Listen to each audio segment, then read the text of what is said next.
Hello बच्चों, आज की क्लास में हम महासागरीय जलधाराएं के बारे में पढ़ेंगे। ठीक है, ये आपका ये न्यू चैप्टर है क्योंकि इससे पहले वाला चैप्टर मैंने उसी वीडियो में कंप्लीट कर दी थी। वो चैप्टर ज़्यादा बड़ा नहीं था। तो हम स्टार्ट करते हैं। सबसे पहले हम जान लेते हैं महासागरीय जलधाराएं कहते किसे हैं। तो मैं पहले आपको एक आसान से शब्द में बता देती हूँ महासागरीय जलधाराएं किसे कहते हैं, उसके बाद हम आगे कंटिन्यू करेंगे। ठीक है, क्योंकि जब तक आप चीज़ों को समझेंगे नहीं, मैं बोलती जाऊँगी, बेकार रहेगा।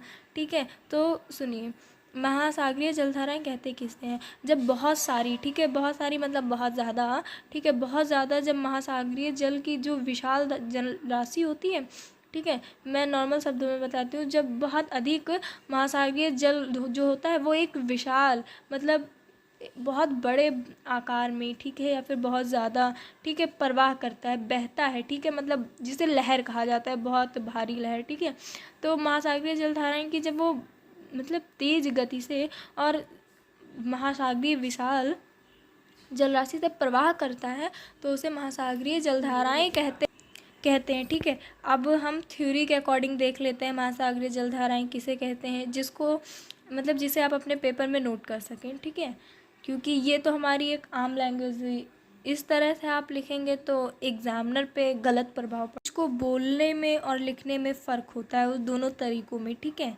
समझाना अपनी भाषा में हो गया, लिखना सही तरीके से चाहिए। ठीक है, तो अगर आप इसे नोट करेंगे तो कैसे लिखेंगे, एक निश्चित दिशा में, ठीक है, निश्चित दिशा मतलब डिसाइड हो, ठीक है, मतलब डिसाइड हो कि हाँ इस जगह में होगा। एक निश्चित दिशा में बहुत सारी मतलब बहुत ज़्यादा दूरी तक, ठीक है, दूरी मतलब डिस्टेंस, ओके, बहुत ज़्यादा दूरी तक महासागरीय जल के एक विशाल मतलब बड़ी जल राशि के प्रवाह को महासागरीय जलधाराएं कहते हैं। ठीक है, धारा दो प्रकार की होती है। ये जो धाराएं होती है महासागरीय, ये दो प्रकार की होती हैं, गर्म जलधारा और ठंडी जलधारा। गर्म मतलब हॉट, ठीक है, ठंडा मतलब कोल्ड।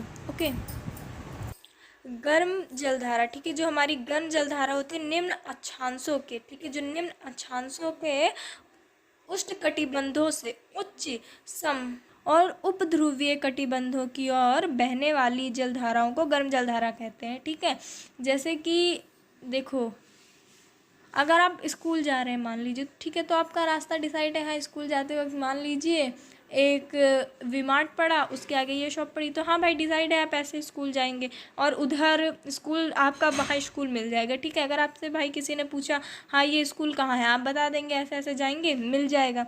तो वही चीज़ है कि गर्म जलधारा निम्न अक्षांशों के मतलब वो उपध्रुवीय कीटबंधों की ओर बहने वाली जलधारा होती है, उस ओर बहती है। ठीक है, ये प्रायः भूमध्य रेखा से, ठीक है, जो हमारी भूमध्य रेखा है से ध्रुवों की ओर चलती है। इसके चलने की दिशा भी निर्धारित है। ठीक है, ये भूमध्य रेखा से ध्रुवों की ओर चलती है। इसके जल का जो इनके जल होते हैं, इनका तापमान मार्ग में आने वाले जल के तापमान से अधिक होता है। देखो, जो मतलब मार्ग में इनके रास्ते में जो जल आते हैं, ठीक है, उनका तापमान, उनका टेम्परेचर इनके तापमान से, इनके टेम्परेचर से कम होता है। ठीक है, मतलब इनका टेम्परेचर अधिक होता है और जो रास्ते में जल मिलते हैं उनका टेम्परेचर कम होता है। अतः ये धाराएं जिन क्षेत्रों में चलती हैं वहाँ का तापमान बढ़ा देती हैं। ठीक है, देखो, अगर एक बुरे इंसान के साथ आप हैं तो आप कितने भी अच्छे हों, आपके अंदर कुछ ना कुछ बुराई आ जाएगी। ठीक है, वरना अगर नहीं आई तो भी आप बुरे इंसान के साथ रह रहे हैं तो चार लोग तो आपको बुरा मानेंगे, मतलब थोड़ा ना थोड़ा आप पर उसका असर होने लगेगा। ठीक है, तो बस वही चीज़ें हैं। ये जो गर्म जलधाराएं हैं, ये क्या करती हैं, जहाँ पर भी चलती हैं वहीं उस जगह को भी गर्म कर देती हैं। ठीक है, तो जहाँ का टेम्परेचर लो रहता है, कम रहता है, वहाँ का टेम्परेचर भी अधिक हो जाता है। मैं एक चीज़ों को कई बार इसलिए रिपीट कर रही हूँ कि अगर आप वीडियो ही कई बार देख लें तो आपको चीज़ें अच्छे से समझ में आ जाए, इतनी तो आ जाए कि आप पेपर में नंबर पा सकें। ठीक है, अच्छे नहीं पर हाँ ठीक ठाक पा सकें। अच्छे नंबर के लिए बहुत मेहनत करनी पड़ती है। ठीक है, ठंडी जलधारा उच्च अक्षांशों से निम्न अक्षांशों के और बहने वाली जलधारा को ठंडी जलधारा कहते हैं। ठीक है, ये प्रायः ध्रुवों के भूमध्य रेखा की ओर चलती हैं। इनके जल का तापमान रास्ते में आने वाले जल के तापमान से कम होता है। ठीक है, इनका टेम्परेचर जो है वो कम होता है, किससे कम होता है, रास्ते में आने वाले जल से कम होता है। कम होता है। ठीक है, ये धाराएं जिन क्षेत्रों में चलती हैं वहाँ का तापमान घटा देती हैं। ठीक है, जैसे कि देखो उसका टेम्परेचर ज़्यादा था तो वो जहाँ भी चलता था वहाँ का टेम्परेचर बढ़ा देता था, इसका टेम्परेचर कम है तो ये नॉर्मल सी बात है, जहाँ भी चलेगा वहाँ का टेम्परेचर कम कर देगा। ठीक है, उत्तरी गोलार्ध में जलधाराएं अपनी दाईं ओर तथा दक्षिणी गोलार्ध में जलधाराएं अपनी बाईं ओर प्रवाहित होती हैं। ठीक है, जो हमारा उत्तरी गोलार्ध है वहाँ पर जो जलधाराएं होती हैं वो दाईं ओर से प्रवाहित होती हैं। ठीक है, प्रवाहित होती है मतलब दाईं ओर से बहती हैं। ठीक है, और जो दक्षिणी गोलार्ध है हमारा वहाँ से जो धाराएं हैं वो बाईं ओर से प्रवाहित होती है, मतलब बाईं ओर से बहती हैं। ठीक है, ये किस वजह से होता है? हर चीज़ की एक वजह होती है ना, तो इसकी वजह भाई क्या है?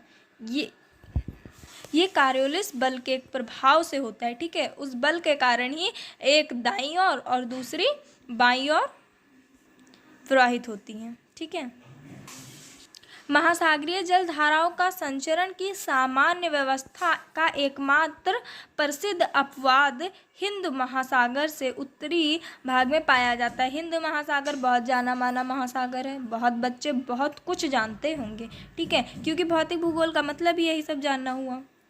ठीक है, तो ये उत्तरी भाग में हमारे पाया जाता है। ये कहाँ पाया जाता है? उत्तरी भाग में पाया जाता है। ठीक है, इस भाग में धाराओं के प्रवाह की दिशा मानसून पवन की दिशा के साथ बदल जाती है। ठीक है, जो ये धाराएं होती हैं इनके प्रवाह मतलब जो बहने की दिशा होती है, ठीक है, वो मानसून पवन के साथ बदल जाती है। ठीक है, मतलब वो डिसाइड नहीं है, एकदम कंफर्म नहीं है कि आंधी आए तूफान आए वो भाई उसी दिशा में चलेगी, नहीं, इसकी दिशा बदल जाती है। ठीक है, गर्म जलधाराएं ठंडे सागरों की ओर और ठंडी जलधाराएं गर्म सागरों की ओर बहने लगती है। मतलब क्या होता है? एक दूसरे के विपरीत होने लगता है। विपरीत कैसे? देखो भाई, ठंडा जल और गर्म जल एक दूसरे से अलग हुआ ना, तो ये क्या होती है, जो गर्म जल होते हैं वो ठंडे जल की ओर भागने लगते हैं, जो ठंडा जल होता है वो गर्म जल की ओर भागने लगता है। तो इसका यही मतलब हुआ ना, दोनों एक दूसरे के विपरीत हुए। जो गर्म जल है वो ठंडे जल की ओर भाग रहा है, जो ठंडा जल है वो गर्म जल की ओर भाग रहा है। ठीक है, तो चलिए अब हम आगे देखते हैं। प्रशांत महासागर की गर्म जलधाराएं, प्रशांत महासागर जो उसकी गर्म जलधाराएं। ठीक है, तो इसमें कुछ समझाने जैसा है नहीं, आप लोगों को दिख रहा है, आप लोगों को इसको सिर्फ नोट करना है और इसे याद ही करना पड़ेगा। ठीक है, तो मैं दिखा देती हूँ, आप लोग इसको नोट कर लीजिएगा। प्रशांत महासागर की ठंडी जलधाराएं, ठीक है, हर जगह गर्म और ठंडी जलधाराएं होती हैं। अंटार्कटिका महासागर की गर्म जलधाराएं, उत्तरी, ठीक है, विषुवत रेखीय जलधारा, ठीक है, दक्षिणी विषुवत जल रेखाएं। ठीक है, अंटार्कटिका की ठंडी, देखो हर महासागर में, देखो क्या साफ साफ मैं आपको बता चुकी हूँ, हिंद महासागर में मतलब दोनों गर्म ठंड की और ठंड गर्म की ओर, तो मतलब दोनों अंटार्कटिका में भी देखो आपको गर्म जलधाराएं ठंडी जलधाराएं मिल रही हैं, प्रशांत महासागर में भी गर्म और ठंडी मिल रही हैं। ठीक है, अब हिंद महासागर में भी गर्म और ठंडी दोनों प्रकार की जल रेखाएं आपको मिलेंगी। ठीक है, अब हम नोट देख लेते हैं। नोट इंपॉर्टेंट होता है, प्लीज़ आप इसे कलरफुल पेन से ही लिखें, और अगर आप इसे हाईलाइट कर लें हाईलाइटर से तो और भी अच्छा रहेगा। ठीक है, क्योंकि नोट मतलब जो बेस इंपॉर्टेंट होता है, ठीक है, उसको नोट बोलते हैं। हिंद महासागर की, ठीक है, हिंद महासागर में ग्रीष्मकालीन मानसून की जलधारा गर्म एवं परिवर्तनशील जलधारा है। ठीक है, हिंद महासागर की जो जलधाराएं होती हैं वो मानसून की जलधारा गर्म एवं परिवर्तनशील होती हैं, जिसे मैं आपको अभी पहले बता चुकी हूँ। एवं गतिकालीन मानसून प्रवाह ठंडी एवं परिवर्तनशील धारा है। ठीक है, ये चीज़ें मैं आपको बता चुकी हूँ, मैं एक बार फिर रिपीट कर देती हूँ, अगर नोट में दिया है तो आप लोग समझ गए होंगे कि हाँ इंपॉर्टेंट है। ठीक है, तो मैं शॉर्ट में बता देती हूँ कि जो गर्म जलधारा होती है वो ठंडी जलधारा की ओर प्रवाहित होती है, प्रवाहित मतलब बहती है, और जो ठंडी जलधारा होती है वो गर्म जलधारा की ओर बहती है, मतलब प्रवाहित होती है। ठीक है, आपके इस चैप्टर में इतना ही था। ठीक है, मैंने आपको जो इस बार के सिलेबस में है सिर्फ इतने ही टॉपिक है, मैंने आपको सारे पढ़ा दिए हैं, आपको टेंशन लेने की कोई ज़रूरत नहीं है कि हाँ हमारा कोई टॉपिक मिस हो रहा है। ठीक है, और हाँ अगर मुझसे हो सकता है बाय मिस्टेक हो सकता है कुछ टॉपिक मिस हो रहे हो, तो प्लीज़ आप मुझे कमेंट में बताइए, मैं वो टॉपिक भी आपको पढ़ाऊँगी, उसके भी नोट्स आपको दे दूँगी। ठीक है, आपको वो भी नोट्स मिल जाएगी। नेक्स्ट चैप्टर हम नेक्स्ट वीडियो में पढ़ेंगे, तब तक के लिए आप इतना पढ़िए, नोट कीजिए, अगर कुछ ना समझ में आए तो मैं आपसे रिक्वेस्ट कर रही हूँ प्लीज़ मुझे कमेंट में बताइए, मैं आपको उसको समझाने की पूरी कोशिश करूँगी। और प्लीज़ चैनल को लाइक एंड सब्सक्राइब कर दें, अपने फ्रेंड्स को भी भेज दें जिससे उन्हें भी वीडियो या नोट्स मिलने में आसानी हो। ठीक है, थैंक यू।